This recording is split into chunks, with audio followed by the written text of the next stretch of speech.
കർമ്മ ബ്രഹ്മോദ്ഭവം വിദ്ധി ബ്രഹ്മാക്ഷരസമുദ്ഭവം തസ്മാത് സർവഗതം ബ്രഹ്മ നിത്യം യജ്ഞേ പ്രതിഷ്ഠിതം.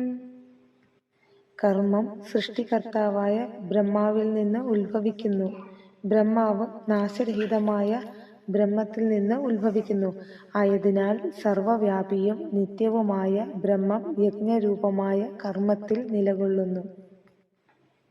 ഏവം പ്രവർത്തിതം ചക്രം നാനുവർത്തയതീഹ യാ അഘായുരിന്ദ്രിയാരാമോ മോഘം പാർത്ഥ സജീവതി.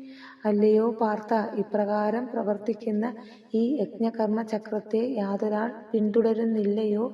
പാപരൂപമായ മനസ്സോടുകൂടിയവനും ഇന്ദ്രിയ വിഷയങ്ങളിൽ മുഴുകുന്നവനുമായ അവൻ ജീവിതം വ്യർത്ഥമാക്കുന്നു.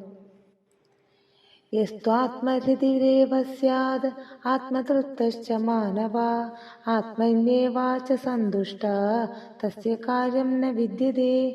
എന്നാൽ ആത്മാവിൽ രതിയുള്ളവനും ആത്മാവിൽ തന്നെ തൃപ്തനും ആത്മസന്തുഷ്ടനുമായ ഒരാൾക്ക് ചെയ്യേണ്ടതായി ഒന്നുമില്ല.